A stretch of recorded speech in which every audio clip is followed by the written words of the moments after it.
Desai, Chairman, Engineering Export Promotion Council of India. Mr. Tayal, Regional Chairman, Gems and Jewellery Export Promotion Council of India.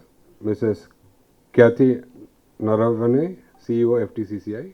Distinguished guests, members of FTCCI and members of other trade and industry associations, distinguished other participants, friends from the media, ladies and gentlemen, good evening to one and all. I am delighted to come to Hyderabad and interact with all of you today. So this is like I interacted with the members of FAPSI then in 2012 as a regional passport officer in Hyderabad. I'm again glad to again come back in a different capacity as Joint Secretary in Department of Commerce and come and interact with you, especially also as a Chief Negotiator of the India-UAE Comprehensive Economic Partnership Agreement. And also I'm also the Nodal Officer in Department of Commerce for promotion of exports in the states of Telangana and AP. So I couldn't come last 1 year because of COVID and also because I was all engaged with the India-UAE negotiations. So this is the first opportunity I'm having to interact with the trading community and also industry community based in Hyderabad and also in the state of Telangana. So as already Bhaskar Reddy Garu and Sitaram Reddy Garu gave some insights of the agreement and the importance of UAE. So as the Additional DGFT Sitaram Reddy Garu mentioned, this is the first agreement India is signing after a period of 10 years. First deep and comprehensive agreement. We had signed a small agreement with Mauritius, which hardly is only 5% of the tariff lines of both countries. So even for Mauritius, I was also the Chief Negotiator of India, so which we signed last year in February, on 22nd February. This we have signed on last Friday, 18th February. So the Honorable Prime Minister Modi's vision that trade is also an important engine of growth, and especially export. By promoting exports, we can also create a lot of domestic employment. So for that, in August last year, he also had a meeting with all the stakeholders, like with our ambassadors and the consul generals stationed abroad in all the 200 countries, and with all the export promotion councils, the stakeholders in the state government like the industries department, and he set a target of 400 billion exports for this financial year 2020-21.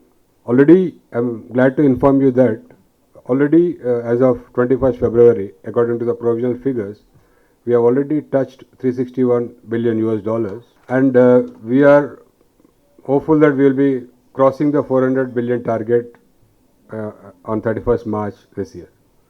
So you must be aware that so far the maximum exports in value terms was in 2018-19, where we reached around US dollar 330 billion. So already we have crossed that by 30 billion, and we are hopeful to target cross 400 billion. So to sustain this momentum and to reach, say for example, overall target we want to both goods and services combined reach 1 trillion by next 6-7 years. So for that, at least for the merchandise trade, we should have at least 600 or 650 billion in next 5 years. So this year also we are working with all the stakeholders to arrive at a target for the next financial year. So that is an ongoing process. But the government has realized that new market access has to be provided to our exporting community. So that's why, as Sitaram Reddy Garu has mentioned, now government is fast-tracking negotiations with many countries. So already we have concluded this SEPA with the UAE in a record time of 3 months. But overall, it took 6 months if you include the pre-negotiation stage also, for finalizing the terms of reference.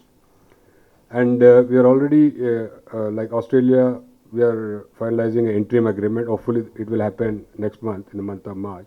As UK also, it is in a fast-track mode. So I've also started negotiating with the Gulf Cooperation Council, where UAE is also a member, but we have additional 5 countries. Saudi Arabia, we have big markets like Saudi, Kuwait, Oman, Qatar and Bahrain. So hopefully we'll follow the same template as the UAE, and we hopefully to conclude in this calendar year itself. And I'm also the chief negotiator for the India-Israel FTA and the India-Southern Africa's Customs Union. All these FTAs, government has put on the fast-track mode so that we'll have access, market access for our exports. So if you can see all the negotiations, most of the countries, there is a lot of complementarity. There is not much competition between the products. So whatever we manufacture and whatever manufactured by these countries, there is a lot of complementarity. And competition is hardly is manageable. Not much competition is there. In some products there is competition, but we can manage by. But it is a win-win situation for both all the parties who are involved in such negotiations. That's why now, with renewed vigor, so the Department of Commerce is conducting the negotiations. And even the Honorable Prime Minister Modi, even for the embassies, because I come from the Foreign Ministry but currently on deputation to Commerce, so he made it clear to all the ambassadors and the consul generals that the main job of the embassies abroad is 3 T's, which is promoting trade, promoting tourism, and technology transfer. So which is nothing but investment. So this is the job of the embassies abroad. So whenever any community or any exporter or any member of the industry reaches out to the embassy, now most of you must have seen the change in the response you are getting from our colleagues working in the embassies abroad. So under the vision of Honorable Prime Minister, so India is not averse to any free trade agreement. Whatever we are seeing is whether it is a balanced and a fair agreement without any barriers like market. Even if you are getting market access, there should not be any non-trade barriers. So we have also tried to address some non-tariff barriers also when we negotiated this agreement. I'll be explaining when I will make the presentation. Okay, the first slide shows why the trade agreement is important for India.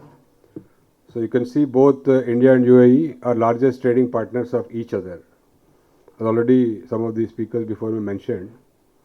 So UAE is the 3rd largest trading partner of India, but it is the 2nd largest export destination of India after the United States.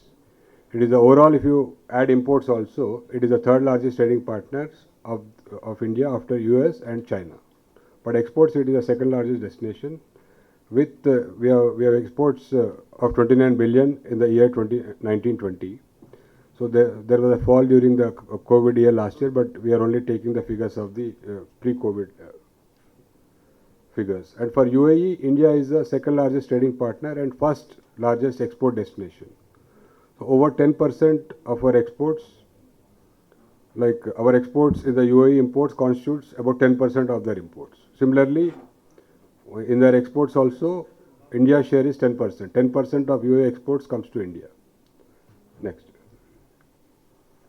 You can see not only trade, UAE also is one of the largest investor in India, and already it has invested close to $12 billion in India. And UAE also during at various levels, it has also pledged to invest $75 billion in India, especially in the infrastructure related projects. As you know, they have a lot of money in the sovereign wealth funds of UAE. And as already Sitaram Reddy has mentioned, about 1/3 of the population of UAE are Indian origin, Indian passport holders. So annually they remit around $20 billion to India. So they are making a significant contribution through the remittances to India. And this agreement is not only about exchange of concession in goods and services, but it is a deep agreement covering various aspects. I will be showing the next slide. So this 88 days is from the launch of the negotiations, formal launch, which was done on 22nd September. And at the official level, we concluded on 20th December, but it was signed in February because we had a summit meeting in February. Next. So this you can see a comparison.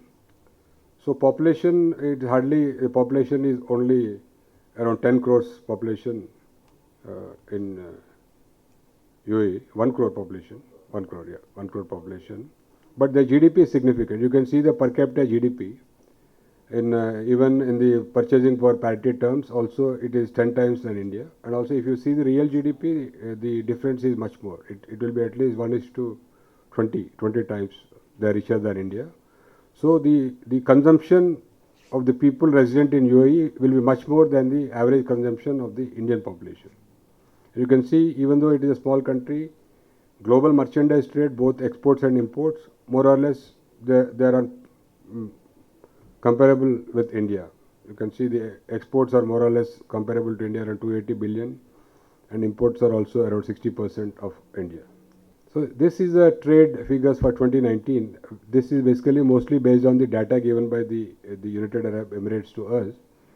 You can see the exports and imports. So we are exporting in 2019 around 26 billions of US dollar worth of products, and imports we are importing around 25 billion. So more or less it is a balanced trade. But our imports, basically you can see the column where our imports are oil, only crude oil, which is 10 billion. Around 40% of our imports is oil only, crude oil. And around 27% is the real exports of UAE. Means the products which are manufactured in UAE, which fulfill the criteria of substantial transformation to get benefits under the agreement, which is hardly 27% of their exports. And remaining 33%, which are only re-exports without any value addition, simply because Dubai is a transshipment hub. So the products come to India. So that 33%, which was around 8 billion in 2019, so those products will not be eligible to get any benefit under the FTA because they don't undergo any transformation in UAE. So thereby also protecting the interests of Indian manufacturing industry. Already rules of origin, Siddharth Reddy mentioned something, but I'll tell when we go to that slide. Next. So this is the comprehensive, because for the first time we are having a lot of new chapters.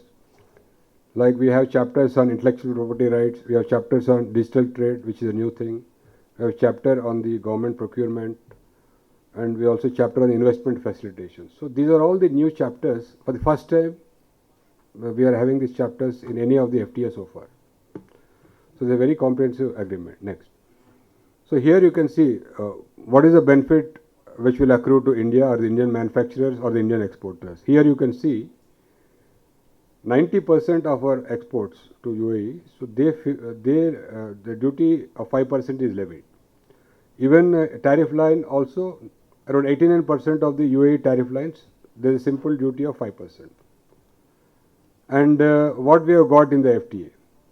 So UAE has agreed to give concessions on around 80% of the tariff lines, which is in the value terms 90% of our exports immediately once it is entered into force. We are working with the UAE that the agreement will enter into force within 60 days time, maybe in the first week of May we are trying. So whenever the agreement enters into force, from day one, all the concessions, all the duty, whatever 5% is levied on Indian exports, 90%, like for example, 26 billion is our exports, 90% of which is close to 25 billion, will get day one zero duty.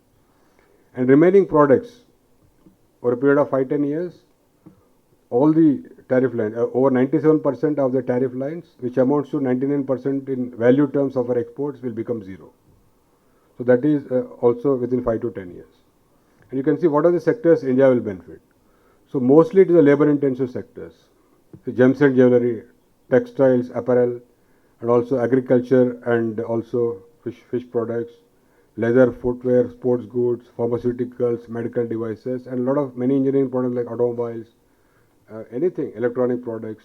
So all the products will get zero duty. They only have not given zero duty on a very limited products like tobacco or some alcohol, those kind of products which are sensitive for them in the cultural sense. Otherwise, they opened their full market for India.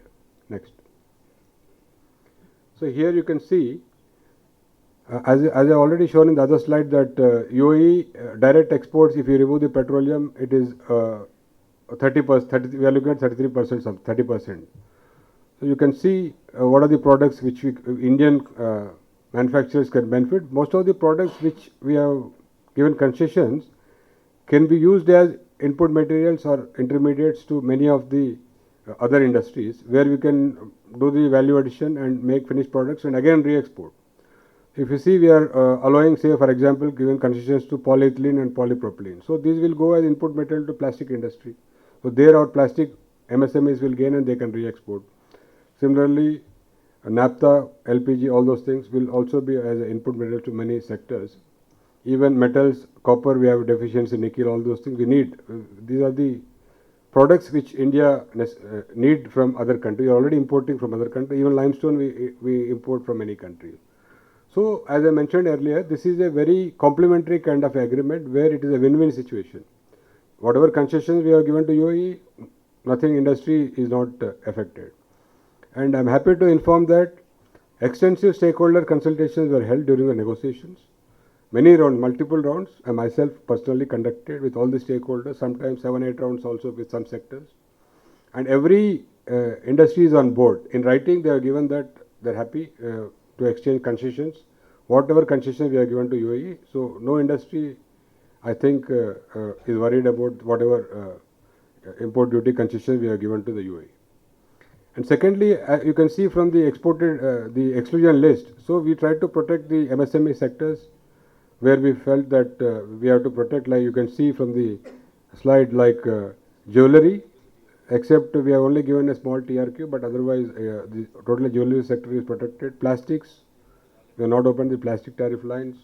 Footwear, TVs, aluminum and copper scrap, automobiles, medical devices and agriculture products. These lines are in the exclusion category. So we try to protect as much as we could our MSME sector, so that they feel assured. Not that there is manufacturing capacity in these products in UAE, but still we thought if there was a chance to protect, we protect it. Next. So here you can see in the service sector also there is a lot of gain for India. We have received concessions in 111 out of the 164 subsectors of services. We will get market access in areas like computer services, audio-visual services, where our film and other industries will be very much interested, educational health services, and also professional services. So there also there is a gain for India. So here, yeah. So this is very important for most of you, because normally whenever we do FTA, our people think that the transshipment of goods should not happen, and UAE being a hub. So many, some people in the industry think that it can be misused, but we have ensured that the rules of origin criteria is very stringent. Only products that fulfill the substantive transformation criteria. Minimum value addition, like Sitaram Reddy already mentioned, 40%, and agriculture product, it is wholly obtained criteria, and some products like aluminium, it is 45% value addition. So we tried to balance that the UAE should not be misused for routing of third country products. At the same time, we also ensured that our exporters should also not to face problems. So if you put too high the value addition criteria, even our exporters will face difficulty, even though if UAE giving tariff concessions. So our exporters should not feel any problem. And one important thing is that the certificate of origin will be provided by the UAE Ministry of Economy, and not the Dubai Chamber of Commerce or some other Chamber of Commerce. So the government itself will declare about the origin of the product. So it also assures our manufacturers in India that this route will not be misused. And all the transshipment goods will be out of the agreement. And one important thing, for the first time in any agreement, we have brought in this new rules, the rules of origin criteria for the steel industry, so which is called melt and pour. So which means that for any steel product, so the steel has to be manufactured in UAE from the furnace. So they cannot simply import some steel and do some value addition sell. But steel industry, the steel, they can only import ore and do melting and create. So that is the kind of thing which we have done for the first time. The steel industry is very happy with this new thing which we have done in this agreement. Next. So because if we give it to some trade and trade association, there could be some misuse. We thought to prevent any misuse, so the Ministry of Economy will issue the certificate of origin. So one important new thing we have done is the pharmaceutical annex. So this is a sort of a mutual recognition agreement for any product in any FTA. This is the first thing we have done. So far we don't have any such mutual recognition agreement with any country or any product in any FTA. So here the Indian pharmaceutical industry will immensely benefit. So now the Indian pharmaceutical formulations, there is a zero duty in UAE. But there is a barrier that the registration time is taking up to 1.5 to 2 years. So what we got through this annex is that if at all our products are registered with developed country regulators like US FDA, UK MHRA or EU or Australia or Japan regulatory agencies and Canada also, so they get automatic approval within 90 days of the application. So thereby they can plan. So we cut down the time for the registration and marketing in UAE from 1.5 to 2 years to 90 days. And secondly, for others who are not registered with the 6 developed country regulators, we said they will preferably do in a period of 270 days. So this is a big thing which will help our Indian pharmaceutical industry. They can directly benefit by in the UAE market and also use UAE as a hub to re-export to other countries. And as Sitam Reddy mentioned, we have for the first time included a permanent safeguard mechanism. So we have safeguard mechanism in the WTO. Whenever there is a sudden surge of imports of any products, we can import a safeguard duty to safeguard the interest of our domestic manufacturing industry. But here, normally in FTAs, there is a bilateral safeguard mechanism which is transitional in nature. Means, for example, if you are liberalizing concessions on any product, say over a period of 5 years, the tariff is reduced from 10, say, to 0 in a period of 5 years. So the bilateral safeguard mechanism initially was in other FTAs was only for that 5 years period or 10 years period. Now in this agreement, we have made it for 10 years, not 10 years, but permanent. So as long as the agreement continues, our industry, manufacturing industry, can benefit from this permanent safeguard mechanism. Whenever there is a surge in the imports, they can simply file a petition before the Director General of Trade Remedies,